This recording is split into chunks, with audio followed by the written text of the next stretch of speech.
चलिए दोस्तों बात करते हैं इस एक और नए क्वेश्चन के बारे में। इस क्वेश्चन में एग्जामिनर ने कहा if alpha is an integer and alpha into beta are the root of 4x का स्क्वायर माइनस का 16x प्लस का लैम्डा बाई 4 इक्वल टू 0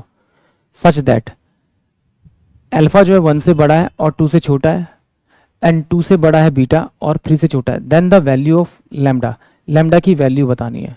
तो हम जानते हैं कि ये इक्वेशन दे रखी है हमें, तो इस इक्वेशन में जो ये वाली वैल्यू होती है ये मेरी ए कहलाती है, ये वाली वैल्यू जो मेरी बी कहलाती है और ये वाली वैल्यू मेरी सी कहलाती है। और रूट्स मुझे दे रखे हैं अल्फा बीटा, तो सम ऑफ रूट होता है अल्फा प्लस का बीटा इक्वल टू माइनस का बी बाय में ए। तो इसकी वैल्यू है माइनस का 16 और माइनस पहले से, तो 16 बाय में आपका ए कितना है आपका 4, तो ये वैल्यू हो जाएगी आपकी 4। प्रोडक्ट ऑफ रूट क्या होता है आपका अल्फा इंटू में बीटा सी बाय में ए, तो सी की वैल्यू क्या आपकी लैम्डा बाय में आपका 4 और ये आपको ए की वैल्यू देगी 4 इंटू में 4, तो इक्वल टू क्या होगा आपका 16। ये मेरे पास का प्रोडक्ट दे रखा है। अब एग्जामिनर ने मुझसे पूछी लैम्डा की वैल्यू, तो मुझे पता है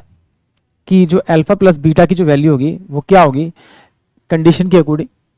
इसके 3/2 यानी इसके बीच में होगी ना कहीं, तो 1 से तो बड़ी होगी और 2 से छोटी होगी, तो मैं 3/2 ले लेता हूँ क्योंकि इसकी मिड वैल्यू है, तो इसके आसपास की वैल्यू ये होगी 3/2। तो अगर मैं यहाँ पे 3/2 रखता हूँ इसको, और अगर बीटा की वैल्यू इन दोनों को जोड़ के 5/2 रखूंगा तो ये 5/2, तो इन दोनों को प्लस करूंगा तो 4 के बराबर आ रही है, 4 के बराबर। इसका मतलब है कि जो अल्फा इंटू में बीटा है इसकी जो वैल्यू आएगी वो 3/2 से बड़ी होगी प्रोडक्ट में और ये 5/2 से छोटी होगी। एग्जामिनर ने मुझे दे रखी है प्रोडक्ट ऑफ रूट्स दे रखा है लैम्डा बाय में आपका 16, 3/2, 5/2, तो इसे मैं 8 से मल्टीप्लाई करता हूँ, इसे भी 8 से, तो ये क्या होगा 8 3 24 लैम्डा बराबर में कितना हो जाएगा, इसको 8 से मल्टीप्लाई करेंगे तो ये 8 पंजे 40, तो